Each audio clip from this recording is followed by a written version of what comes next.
शहरातल्या एकाकी वृद्धांसाठी उद्योगवर्धिनी हा मोठा आधार ठरली आहे। इथल्या कडक भाकरी आणि शेंगदाण्याच्या चटणीचे देश विदेशात हजारो चाहते आहेत।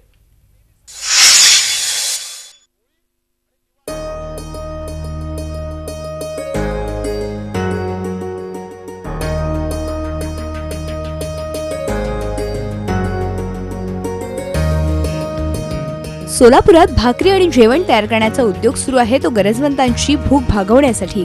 चंद्रिका चव्हाण यांनी त्यासाठी पुढाकार घेतलाय। चंद्रिका चव्हाण या सोलापुरातल्या नगरसेविका होत्या, पण राजकारण सोडून त्यांनी समाजकारण हाती घेतलं। कडक भाकरी आणि शेंगदाण्याची चटणी तयार करण्याचा व्यवसाय त्यांनी सुरू केला, त्यामुळे 4 महिलांच्या हाताला रोजगार मिळाला। तयार झालेल्या भाकरी आणि चटणी सोलापुरातल्या धाब्यांवर मिळू लागली आणि पाहता पाहता उद्योगवर्धिनी ह्या त्यांच्या संस्थेची स्थापना झाली।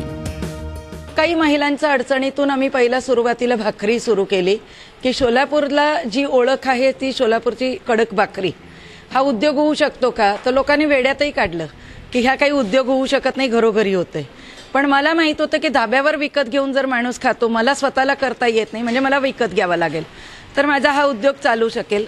सुरुवात केली, ते लोकांपर्यंत पोहोचायला 2-2.5 वर्ष गेले, पण अनेक महिला भाकरींमधनं पैसे कमवायला लागले। मग हळूहळू चटणी मसाले हे केलं। लोकांच्या माध्यमातून कोणाला पाहिजे आणि कोणाला करता येते जोडण्याचं काम सुरुवात उद्योगवर्धिनी केले। उद्योगवर्धिनीचं हे काम पाहून रोटरी क्लब ऑफ सोलापूरने एक नवा उपक्रम सुरू केलाय। एकाकी जीवन जगणाऱ्या वृद्धांना मोफत भोजन देण्याची संकल्पना रोटरीनं सुरू केली आहे। त्यासाठी उद्योगवर्धिनीनं ना नफा ना तोटा या तत्वावर या भोजनाचं काम सुरू केलंय। एकट्या जगणाऱ्या वृद्धांना फक्त 29 रुपयांमध्ये जेवण उपलब्ध होतं। बचत गटांमार्फत हा डबा गरजूंपर्यंत घरपोच पोहोचवला जातो। समाजात ज्यांनी स्वाभिमानाने आधी आपलं जीवन जगलेलं आहे आणि उतार वयात आता त्यांना पाहणारे कोणी नाही आहेत आणि त्यांच्याने आता कष्ट होत नाही आहे आणि हे लोक इतके स्वाभिमानी आहेत की कधी भीक मागत नाहीत, त्यांच्यासाठी आपण काहीतरी करावं या दृष्टिकोनातून मग अन्नदान हे श्रेष्ठदान आहे, म्हणून त्यांच्या घरी हा डबा पोहोच करावा अशा प्रकारची ही योजना अंमलात आणण्याचं ठरवलं।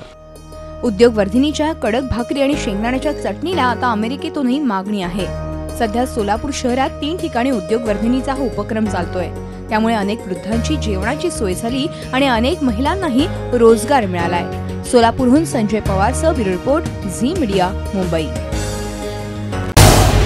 झी 24 तास रहा एक पाऊल पुढे।